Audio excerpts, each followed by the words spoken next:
रमजान का पाक महीना बस खत्म ही होने वाला था और जल्दी ही ईद का त्योहार आने वाला था।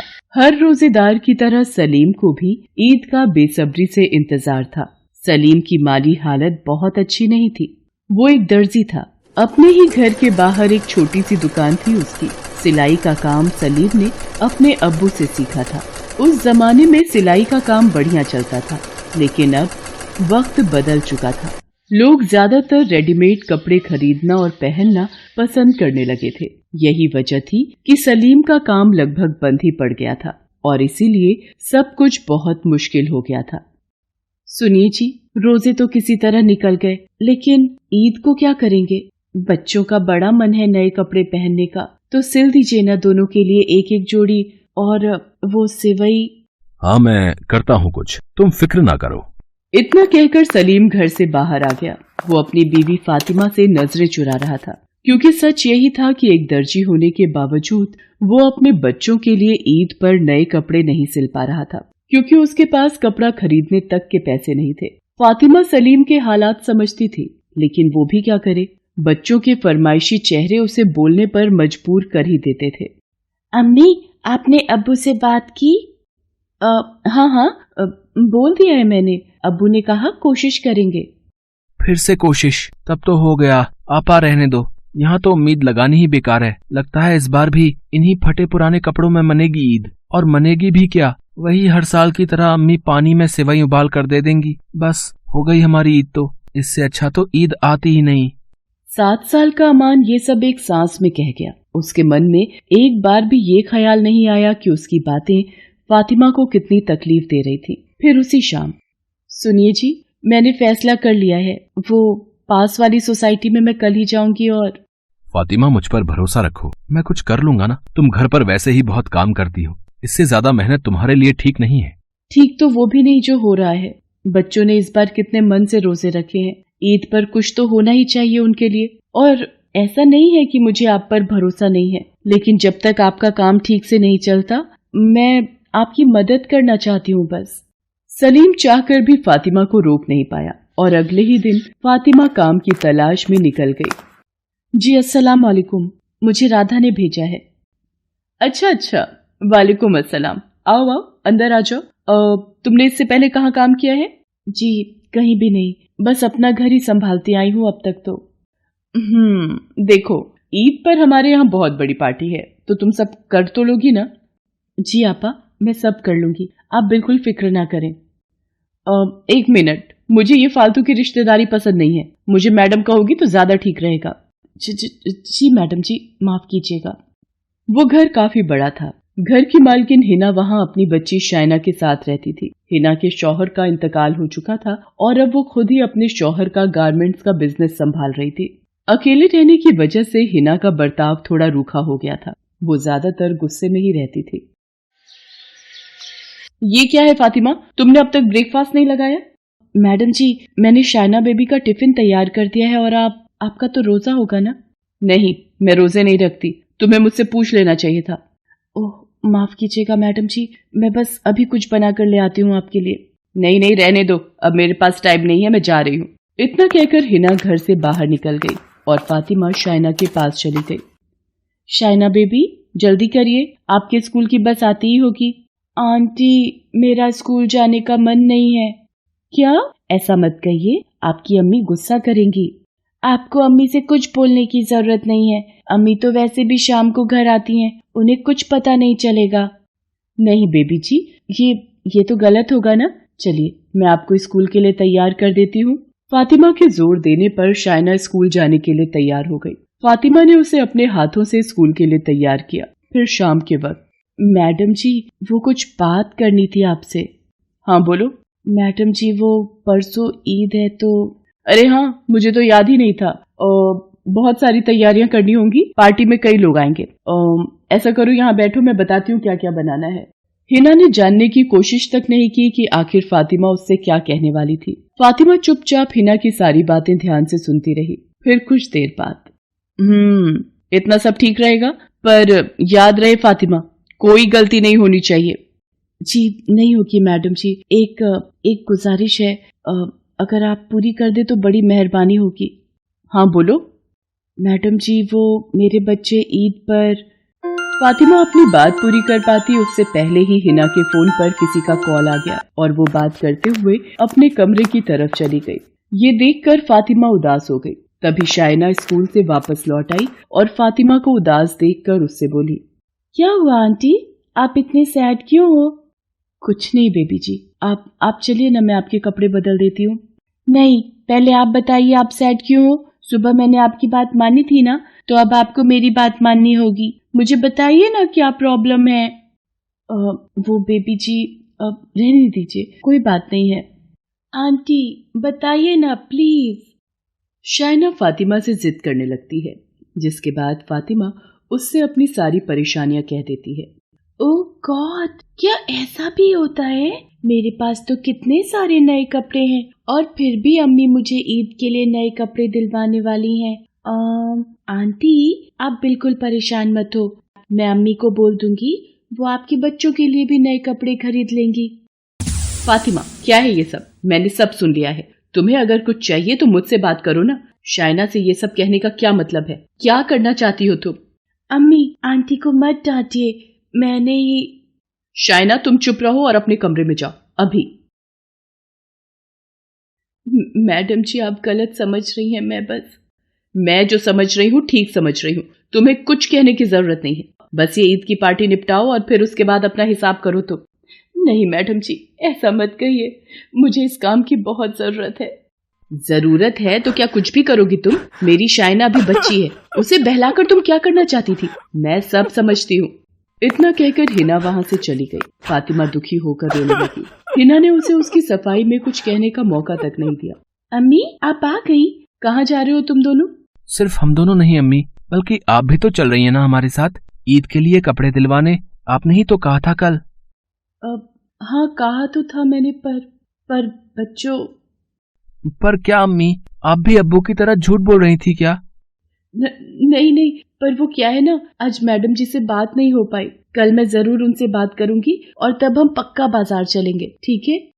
फातिमा ने उस वक्त तो किसी तरह बच्चों को मना लिया, लेकिन वो खुद नहीं जानती थी कि अगले दिन वो क्या करेगी। हिना के घर पर पार्टी की तैयारियां जोर शोर से चल रही थी। फातिमा भी इन्हीं तैयारियों में लगी थी। तभी अचानक, शाइना कहाँ हो तुम? फातिमा, तुमने शाइना को देखा क्या?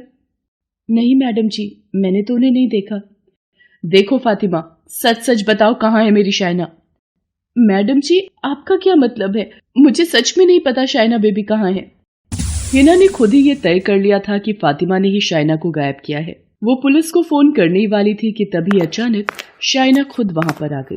उसके हाथों में ढेर सारे कपड़े थे, जिन्हें फातिमा को देते हुए उसने कहा, आंटी ये लीजिए, ये नए तो नहीं हैं, लेकिन बहुत पुराने भी नहीं हैं।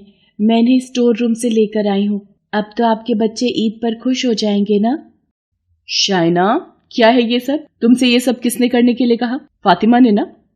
नहीं मम्मी, आंटी ने मुझसे ये कपड़े लाने को नहीं कहा और उस दिन भी मैंने ही उनसे जिद की थी, तभी उन्होंने मुझे अपनी प्रॉब्लम बताई थी। अम्मी, आपने ही तो सिखाया था कि हमें जितना हो सके जरूरतमंदों की मदद करनी चाहिए, हमें दूसरों की ईद मुबारक करनी चाहिए, तभी हमारी भी ईद मुबारक होती है। अम्मी, आंटी के बच्चों के पास पहनने के लिए नए कपड़े नहीं हैं और मेरे पास इतने सारे हैं, तो अगर मैं इन्हें ये कपड़े दे दूं तो इसमें गलत क्या है? हिना के पास अब कहने को कुछ नहीं था। उसकी खुद की बेटी ने उसे वो सब याद दिला दिया जिसे वो अपनी परेशानियों में भूल गई थी। उसने फौरन शाइना से वो सारे कपड़े लेकर फातिमा को दिए और उससे कहा, फातिमा, मुझे माफ करना, मैंने तुम्हें गलत समझा, पर एक बात बताओ, तुम्हारा तो एक बेटी और एक बेटा है ना, तो सिर्फ इन कपड़ों से तो काम नहीं चलेगा। शाइना, तो फिर चलें ईद की शॉपिंग के लिए? शाइना ने मुस्कुराकर हिना का हाथ थाम लिया। इसके बाद हिना ने न सिर्फ फातिमा के बच्चों को ईद पर नए कपड़े पहनाए, बल्कि उसने सलीम को भी काम पर रख लिया। सलीम हिना की गारमेंट कंपनी के लिए कपड़े सिलने लगा और इस तरह हिना और फातिमा दोनों की ईद मुबारक हुई। अम्मी जान, क्या बात है? आज चाय वगैरह कुछ मिलेगी या ऐसे ही हलक सूखा रहेगा? रुखसाना बहू बस ला ही रही थी। वो कबूतर के पिंजरे में दाना खत्म हो गया था, वही डाल रही थी। काम तो आप ऐसे गिनवा रही हैं जैसे सारे घर का काम मैं आपसे ही करवाती हूँ। पूरा दिन आप पलंग तोड़ती हैं और जरा बहुत काम करके अपने बेटे से हिमायत वसूल करती हैं। रुखसाना बहू, तुमने नौकर चाकर सारे निकाल दिए, पूरा दिन घर के काम तुम मुझसे करवाती हो और असलम के सामने तुम झूठ बोल देती हो। अल्लाह से डरो रुखसाना बहू। हाय अल्लाह, अम्मी जान तुम्हारी जुबान तो गज भर लंबी हो गई है। आज मैंने भी तुम्हें नाको तले चने ना चबवा दिए तो मेरा नाम भी रुखसाना बेगम नहीं। आज घर के सारे कीमती सामान और फर्श धोकर अच्छी तरह से चमकाने हैं और मेरा आज शाही मटन और कीमा खाने का बहुत मन है, इसीलिए ये सब आधे घंटे में तैयार कर देना, वरना आप जानती हैं मैं आपका क्या हाल करूंगी। हाँ, रुखसाना एक अत्याचारी बहू थी। वो अपनी सास बानो बेगम पर बहुत जुल्म करती थी। बानो बेगम का बेटा असलम दूसरे शहर में नौकरी करता था। वो कभी कभी छुट्टियों में घर आता था। असलम के आते ही रुखसाना मगरमच्छी आंसू बहाकर बानो बेगम की बुराई करती और 2 की 4 बातें लगाती। ऐसे ही एक दिन, अरे और खाओ ना, खासकर तुम्हारे लिए ही तो ये शाही कबाब बनाए हैं। ये देखो, चिकन बिरयानी ऐसे ही रखी है। इतने दिनों बाद आए हो और ठीक से कुछ खा भी नहीं रहे हो। अरे रुखसाना बेगम, कितना तो खा चुका हूँ, पेट में बिल्कुल भी जगह नहीं है, तुम खाओ। और अम्मी जान कहाँ है? बहुत देर से उन्हें ढूंढ रहा हूँ, दिखाई नहीं दे रही। अब मैं क्या ही बोलूं, तुम्हारी अम्मी जान घर पर टिकती ही कहाँ है, सारा दिन एक मोहल्ले से दूसरे मोहल्ले घूमने में ही लगी रहती हैं। और तो और तुम जो पैसे खर्चे के भेजते हो, सारे पैसे बाजार में उड़ाती हैं। सारा दिन घर के काम करते करते मैं तो बूढ़ी ही हो जाऊंगी। देखो मेरी क्या हालत हो गई है। अब मैं तुम्हें इसलिए नहीं बताती कि तुम कहोगे कि तुम्हारी अम्मी की बुराई कर रही हूँ, पर अब तो मैं इस घर में उनके साथ रहकर तंग आ गई हूँ। तुम मुझे अपने साथ ही ले जाओ, यहाँ तुम्हारी अम्मी मुझे जीने नहीं देंगी। तुम चिंता मत करो, अम्मी को आने दो, मैं आज उनसे इस बारे में बात कर ही लूंगा। तभी बानो बेगम आ जाती है। अरे असलम बेटा, तू कब आया? मेरे बच्चे, मेरे नूर, कितने दिनों बाद तुझे देख रही हूँ। अम्मी जान, आप सुबह से कहाँ थी? आपको पता था ना आज मैं आने वाला हूँ, फिर भी आप घर पर नहीं रुकी। असलम बेटा, मुझे नहीं पता था कि आज तुम आने वाले हो। मुझे तो रुखसाना ने ये कहा था कि अगले महीने ईद पर तुम्हारा आना होगा। देखा आपने, देखा ये कितना सफेद झूठ बोलती हैं। भला मैं इनसे झूठ क्यों बोलूंगी? मैंने इन्हें 2 रोज पहले ही बता दिया था कि आप आ जाओगे और इन्हें काम न करना पड़े, इसलिए ये सुबह सुबह गायब हो गई। नहीं नहीं असलम बेटा, ऐसी कोई बात नहीं है। मैं तो बस दरगाह तक गई थी तुम्हारी सलामती की दुआ करने। मैंने कई दिनों से दरगाह जाने का बोल रखा था। आज पाक और अच्छा दिन था, सोचा आज ही हो आती हूँ। दरगाह में एक पीर बाबा आए हुए थे, इसलिए भीड़ बहुत थी तो समय लग गया। मुझे कुछ नहीं सुनना अम्मी जान, मैंने अपनी आंखों से देख लिया है। मुझे समझ नहीं आ रहा, अब या तो मैं रुखसाना को उसके मायके छोड़ आता हूँ या तुम हमारी जिंदगी से दूर चली जाओ। असलम गुस्से में अपनी अम्मी को खरी खोटी सुना देता है। बानो बेगम असलम की कही बातों को सुनकर फूट फूट कर रोने लगती है। आधी रात का समय था। बानो बेगम को पता था अगली सुबह कहीं उसकी वजह से असलम रुखसाना को उसके मायके न छोड़ आए। बानो बेगम ने सोचा वो अपने बेटा बहू का घर खराब नहीं होने देगी, इसलिए वो आधी रात के समय ही घर छोड़कर चली गई। अगले दिन जब रुखसाना और असलम सोकर उठे, रुखसाना, अम्मी दिखाई नहीं दे रही, कहीं मैंने गुस्से में उन्हें ज्यादा तो नहीं सुना दिया? अजी तुम भी ना बेकार की बातें सोचते हो। मैंने कहा था ना, वो ऐसे ही बिना बताए निकल जाती हैं, शाम तक आ जाएंगी। शाम तक भी जब बानो बेगम घर वापस नहीं लौटी तो असलम को चिंता होने लगी। उसने हर जगह ढूंढा पर बानो बेगम का कुछ पता नहीं चला। असलम घर लौट रहा था। उसका ध्यान सड़क से आते जाते ट्रक और गाड़ियों से भटक गया। तभी अचानक एक गाड़ी असलम को रौंदती हुई चली गई। असलम खून से लथपथ जमीन पर तड़पने लगा। आते जाते लोगों ने जब उसे देखा तो एम्बुलेंस को फोन किया। मैं अभी हॉस्पिटल पहुंचती हूँ। अल्लाह मेरे शौहर की जान की हिफाजत करना। देखिए, इनका ब्लड बहुत बह चुका है, हमें खून की जरूरत है, पर इनके खून से मेल खाता खून हमारे हॉस्पिटल में नहीं है। डॉक्टर, असलम के ब्लड ग्रुप से मेल खाता ब्लड किसी भी हॉस्पिटल में नहीं है। अब असलम की जान तभी बच सकती है जब उनके लिए ब्लड का इंतजाम हो जाए। रुखसाना घबरा कर रोने लगती है और अल्लाह को याद करने लगती है। तभी अल्लाह उसी की मदद करते हैं जो दिल के साफ हो। बेटी, तूने जरूर किसी निर्दोष का दिल दुखाया होगा, तभी आज तेरे जीवन में ये दुख आया है। अपने गुनाह की माफी मांगनी है तो जा बेटी, अल्लाह के दर पर जाकर अपने शौहर की सलामती के लिए अपने गुनाहों की माफी मांग। अल्लाह तेरे गुनाह माफ करें, मैं दुआ करूंगा। फकीर बाबा, आप सही कह रहे हैं। मैं जानती हूँ मैंने किसका दिल दुखाया। मैं अल्लाह से माफी मांगूंगी। रुखसाना दरगाह पहुंचती है और अल्लाह से अपने गुनाहों की माफी मांगती है। अल्लाह, मैं अपने गुनाहों की माफी मांगने आई हूँ। मेरे कारण ही अम्मी जान को घर छोड़ना पड़ा। मुझसे बहुत बड़ी गलती हो गई। अल्लाह, मुझ पर रहम करो। मेरे शौहर की जान खतरे में है, उन्हें खून की जरूरत है। ऐ खुदा, मेरे शौहर की जान बचा लो। ये तो रुखसाना की आवाज है। क्या क्या हुआ? क्या हुआ मेरे असलम को? रुखसाना, बोलो, क्या हुआ मेरे बच्चे को? अम्मी जान, मुझे माफ कर दीजिए। आज मेरी गलतियों के कारण ही असलम की जान खतरे में है। अम्मी जान, उन्हें खून की जरूरत है। रुखसाना बानो बेगम को सारी बात बताती है। बानो बेगम रुखसाना के साथ हॉस्पिटल पहुंचती है। अच्छा हुआ असलम को समय पर खून मिल गया।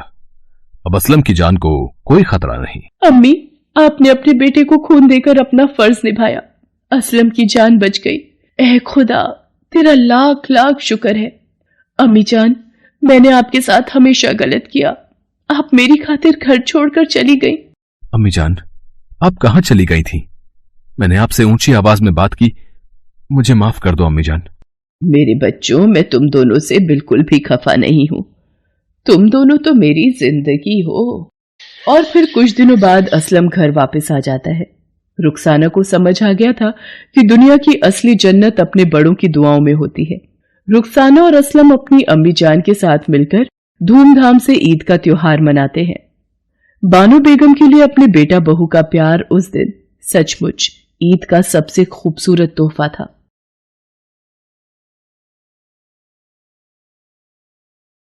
अकरम की बरेली शहर में चाय की एक छोटी सी दुकान थी। पूरा दिन मेहनत करके बड़ी मुश्किल से अकरम अपने परिवार के लिए पैसे कमा पाता था। अकरम जिस छोटी सी दुकान को चला रहा था, वो भी उसने 1200 रुपए किराए पर ले रखी थी। महीने भर में जो भी अकरम कमाता, उसमें से 1200 रुपए उसे दुकान के किराए के लिए निकालने ही पड़ते थे। ऊपर से एक छोटी सी झुग्गी जिसका किराया 1500 रुपए भी उसे महीने की कमाई में से निकालना पड़ता था। अकरम के परिवार में उसकी बेगम वाहिदा, बेटा सलीम और बेटी आरजू थे। रह सहकर कमाई गुजारी के लिए बहुत मुश्किल थी। एक दिन अकरम दुकान पर जाने लगा। उसकी बेटी आरजू बोली, अब्बा, कल ईद है, मेरे लिए क्या लाओगे? मुझे नया सलवार कमीज लेना है, बिल्कुल सलमा जैसा। कल सलमा के अब्बा लाए हैं, गुलाबी और नीले रंग का। बहुत सुंदर सलवार कमीज है उसका। मेरे लिए भी लाओगे ना अब्बा? बोलो ना। बड़ी आई सलवार कमीज लेने वाली।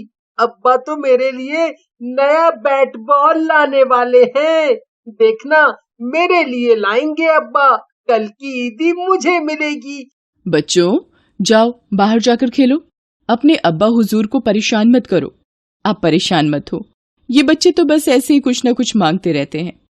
आपको देर हो रही होगी, आप समय से दुकान पर जाओ। नहीं वहीदा, मैं ही शायद अपनी औलादों को कोई खुशी नहीं दे पा रहा हूँ। मेरी गरीबी मेरे बच्चों की खुशियों के आड़े आ जाती है। क्या करूं अल्लाह। अकरम भले ही गरीब था, फिर भी वो अल्लाह पर बहुत यकीन करता था।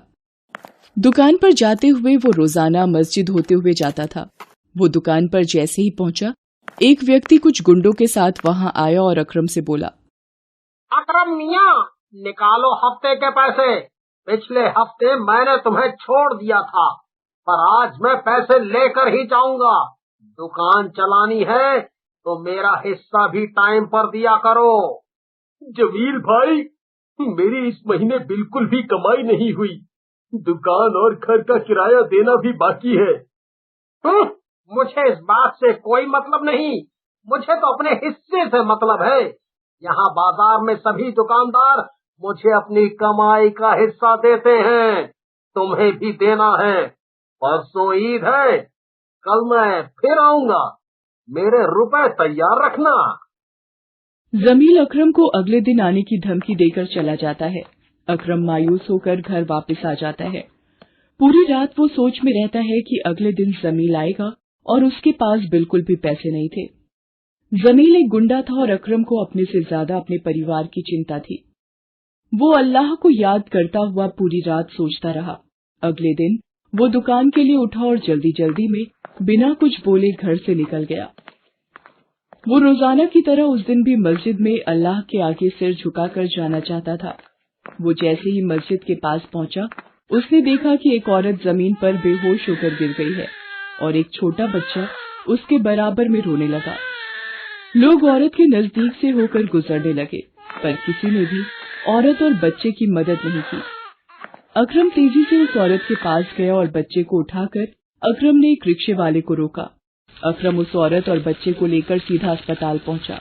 वो डॉक्टर से बोला, डॉक्टर साहब, ये रास्ते में बेहोश होकर गिर गई थी, आप जरा देखिए ना। डॉक्टर औरत का चेकअप करता है और अकरम से कहता है, जी, इनके साथ कौन है? थकान की वजह से इनका बीपी हाई हो गया था, जिसकी वजह से ये चक्कर खाकर गिर गई थी। कुछ दवाइयाँ और इंजेक्शन मैंने दे दिए हैं, अब ये खतरे से बाहर हैं। होश में आते ही आप इन्हें ले जा सकते हैं। औरत को कुछ देर बाद होश आया। उसने देखा कि उसका बच्चा अकरम की गोदी में है। औरत को याद आया कि वो अचानक बेहोश होकर गिर गई थी। उसने डॉक्टर से पूछा, मुझे यहाँ कौन लाया? ये आपको यहाँ लाए हैं। यदि ये आपको यहाँ नहीं लाते तो आपकी जान को खतरा था। आपके बच्चे को भी इन्होंने ही संभाला है। आपका बहुत बहुत शुक्रिया। मेरा नाम सकीना है। आपने आज मेरी जान बचाई, मेरे बच्चे को संभाला। आप जरूर ही खुदा के नेक बंदे हो। जी, ये आपका पर्स जब आप बेहोश हुई थी आपके हाथ से गिर गया था। सकीना पर्स में से मोबाइल निकालकर अपने शौहर को फोन करती है और सारी बात बताती है। ये सुनकर सकीना का शौहर फौरन अस्पताल आ जाता है। सकीना के शौहर को देखकर अकरम हैरान हो जाता है। सकीना का शौहर और कोई नहीं बल्कि जमील होता है, जो अकरम से हफ्ते के पैसे जबरन हड़पने आता था। सकीना जमील को सारी बात बताती है। जमील अकरम को देखकर और सकीना की बातों को सुनकर शर्मिंदा हो जाता है। वो अकरम से कहता है, अकरम भाई, आज आपने मेरी बेगम और मेरी इकलौती औलाद इकबाल, मेरे बेटे की जान बचाई। आपने मेरे ऊपर ये बहुत बड़ा एहसान किया है। कोई और होता तो कुछ भी कर सकता था, पर अल्लाह के रूप में आप आ गए अकरम भाई। आपका मुझ पर और मेरे परिवार पर बहुत बड़ा एहसान है। मैंने आपके साथ बहुत गलत किया। मैं गलत इंसान हूँ। मैं आज तक किसी गरीब की मेहनत के पैसे लूटता आया हूँ। शायद ये अल्लाह ने मुझे सबक दिया है। मैं कसम खाता हूँ कि कभी किसी गरीब की मेहनत और ईमानदारी की कमाई पर कब्जा नहीं करूंगा। अल्लाह मुझे माफ कर दो। जमील मियाँ, आपने अल्लाह के आगे अपना गुनाह मान लिया। वो आपको माफी जरूर देंगे। और मैंने आप पर कोई एहसान नहीं किया। अल्लाह तो यही कहते हैं कि जरूरतमंदों की मदद करना ही इंसान का फर्ज है। मैंने जो किया उसमें अल्लाह की मर्जी थी जमील भाई। अकरम भाईजान ने हमारी इतनी मदद की है, हमारा भी कुछ फर्ज बनता है। मैंने सब कुछ सुन लिया है। आप अपनी गलती को सुधार सकते हो। कल ईद है और ईद के पाक दिन पर आप अकरम को उसकी मेहनत के लिए हुए सारे रुपए लौटा दीजिए। आपके गुनाह अल्लाह माफ कर देंगे। जमील अकरम से लिए सारे पैसे लौटा देता है और दोबारा किसी भी गरीब के साथ ऐसा बर्ताव न करने की कसम लेता है। घर आकर अकरम सारी बात अपनी बेगम को बताता है। वो भी अल्लाह का शुक्रिया अदा करती है। अगले दिन अकरम अपने परिवार के साथ खुशी खुशी ईद मनाता है। जमील भी अपने परिवार के साथ अकरम के घर पर ईद पर उपहार और मिठाइयां लेकर आता है। अकरम और जमील के परिवार खुशी खुशी ईद मनाते हैं। सभी दुकानदार भी जमील का बदला हुआ बर्ताव देखकर अकरम की तारीफ करते हैं।